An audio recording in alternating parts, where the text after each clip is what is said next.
नमस्कार. चला आज एका अशा अद्भुत ठिकाणाला भेट देऊया जे एका आधुनिक महानगराच्या अगदी जवळ आहे, पण तरीही आपल्या दगडी हृदयात हजारो वर्षांची रहस्य जपून आहे. हो, आपण बोलतोय भव्य एलिफंटा लेण्यांबद्दल. चला तर मग या दगडांमधील जगात प्रवेश करूया आणि पाहूया इथे काय दडलंय. हे ठिकाण आहे महाराष्ट्रात, मुंबई शहरापासून अगदी जवळ, एलिफंटा बेटावर. म्हणजे एका बाजूला आधुनिक गजबजलेलं शहर आणि दुसऱ्या बाजूला इतिहासाचे इतकं मोठं रहस्य. खरंच किती आश्चर्यकारक आहे ना. पण मग प्रश्न हा आहे की या बेटाचा दगडी हृदयात नेमकं काय कोरलेलं आहे? या प्राचीन कलाकृती आपल्याला काय सांगू पाहतायत? चला याच शोधप्रवासाला सुरुवात करूया आणि या प्रश्नांची उत्तरं शोधूया. तर आपला पहिला टप्पा आहे या बेटाची ओळख. पण हे केवळ दगडांचं बेट नाही, हे एका हरवलेल्या युगाचं जणू प्रवेशद्वारच आहे. इथला प्रत्येक दगड एक कहाणी सांगतो. आता या बेटाचा आत्मा समजून घ्यायचा असेल तर त्याचा इतिहास पाहणं खूप महत्वाचं आहे. इथल्या दगडांवर फक्त एका धर्माची नाही तर श्रद्धेच्या संपूर्ण प्रवासाची कहाणी कोरलेली आहे. म्हणजे सुरुवातीला बौद्ध धर्माचा प्रभाव आणि नंतर हळूहळू त्याचे एका भव्य शैव केंद्रामध्ये झालेलं रूपांतर. श्रद्धेचा हा प्रवास कसा घडला असेल हे जाणून घेणं खरंच खूपच आकर्षक आहे. ही लेणी काही एका रात्रीत घडलेली नाहीत. यांचा इतिहास तब्बल 600 वर्षांपेक्षा जास्त पसरलेला आहे. म्हणजे 5व्या शतकात कदाचित बौद्ध स्तूपांनी सुरू झालेला हा प्रवास 6व्या शतकात एका भव्य शैव तीर्थक्षेत्रात बदलला. आणि काम कुठपर्यंत चाललं तर अगदी 11व्या शतकापर्यंत इथे कलाकारांचे छिन्नी हातोडे चालत होते. विचार करा, 6 शतक, कितीतरी पिढ्यांनी आपलं आयुष्य या दगडांना आकार देण्यात घालवलं असेल. चला आता या इतिहासाच्या पाऊलखुणांवर चालत आपण मुख्य गुंफेत म्हणजे ग्रेट केव्हमध्ये प्रवेश करूया.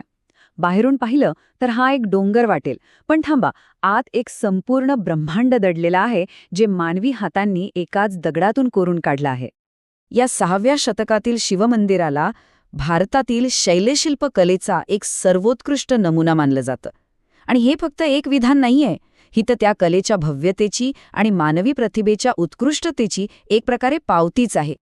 आणि आता आपण या गुंफेच्या त्या सर्वात आकर्षक भागाकडे वळूया, म्हणजे भगवान शिवाच्या विविध रूपांचं दर्शन घडवणाऱ्या दगडात कोरलेल्या त्या अप्रतिम मूर्ती, ज्या आजही इतक्या जिवंत वाटतात. ह्या मुख्य गुंफेत आपल्याला काय काय पाहायला मिळतं तर त्रिमूर्ती आहे, अर्धनारीश्वर, महायोगी शिव, शिवाचं ते रौद्र अघोर रूप, त्याचं तांडव नृत्य म्हणजेच नटराज, आणि हो, शिवपार्वती विवाह सोहळ्यासारखी अनेक अद्भुत शिल्प आहेत. प्रत्येक शिल्प म्हणजे एक संपूर्ण कथा आहे.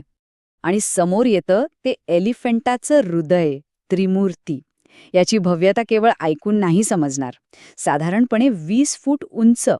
कल्पना करा, एका अखंड कातळातून कोरलेलं हे विराट रूप जेव्हा आपल्यासमोर उभं ठाकतं तेव्हा खरंच शब्द अपुरे पडतात. आता या त्रिमूर्तीचा अर्थ खूप खोल आहे. ही भगवान शंकराची 3 मुखं असलेली मूर्ती आहे.